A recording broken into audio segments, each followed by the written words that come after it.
Selamat pagi, saya Yuri BSS, Black Soldier Fly atau lalat hitam. Kali ini, Yuri akan memberikan tips lebih untung budidaya lele piton di kolam terpal. Agar usaha ternak lele Anda sukses, penting bagi Anda untuk mempertimbangkan resiko atau ancaman yang dapat timbul dari usaha budidaya lele ini. Ada 6 poin utama yang harus Anda perhatikan.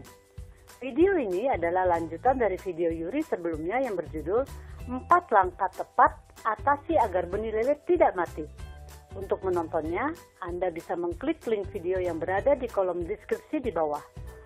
Monggo.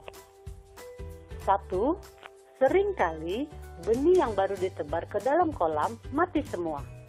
Hal ini disebabkan karena terpal baru yang masih mengandung bau kimia plastik dan mencemari air, sehingga meracuni benih.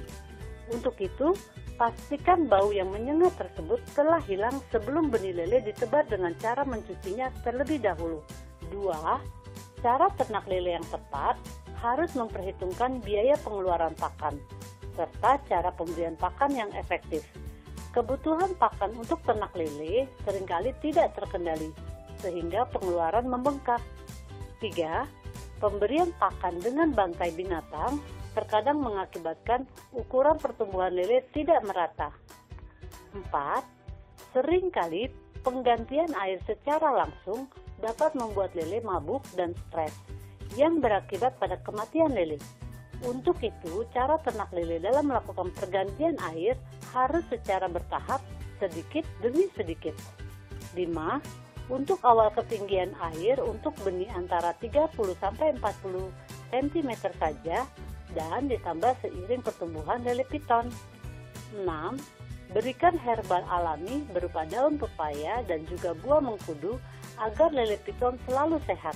Untuk urusan pakan, lele piton cukup diberi pelet 3 kali atau 4 kali sehari dengan waktu pemberian pagi, sore, dan malam. Kalau ingin lele bertumbuh makin bongsor, Anda dapat memberikan pakan alami maggot.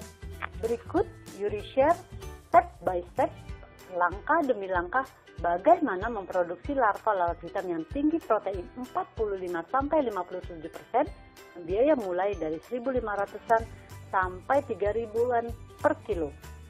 Yuk kita mulai prakteknya. Langkah pertama dari kegiatan produksi maggot no bau adalah mengumpulkan bahan media tempat tinggal larva dan pakan maggot berupa sampah pasar sayuran dan buah-buahan. Langkah kedua dari produksi maggot adalah memasukkan media yang sudah terkumpul tadi ke dalam tong atau drum atau ember atau bak agar lalat hitam atau black soldier fly mau bertelur. Langkah ketiga, menunggu lalat hitam atau BSF datang dan bertelur di ember atau di media dan berkembang biak hidup sekitar 2-4 minggu. Proses ini harus no bau, tanpa bau. Jika bau, segera diperbaiki agar tidak didemo keluarga dan masyarakat. Produksi maggot yang benar tidak boleh bau dan tanpa bau. Langkah keempat adalah panen maggot BSF secara otomatis. Jadi tidak jorok, apalagi harus memunguti satu-satu. Selain tidak jorok, panen otomatis ini akan menghemat biaya tenaga kerja, yaitu memunguti satu persatu. Dan tidak perlu mengeluarkan biaya mencuci maggot yang tercampur dengan media. Hal itu biasanya dilakukan karena tidak mengerti bahwa ada cara panen maggot otomatis yang praktis, bersih, dan gak pakai ribet. Dengan cara ini, selain Anda dapat memproduksi maggot tanpa bau dengan kuantitas jumlah yang banyak, Anda juga bisa memproduksi pakan alami ini secara terus-menerus, agar ternak Anda selalu mendapat asupan protein tinggi dengan harga murah, yaitu 1.500-an sampai 3.100 per kilonya. Langkah kelima, produksi maggot ini adalah mengolah larva atau maggot atau belatung tersebut menjadi tepung maggot dan pelet maggot.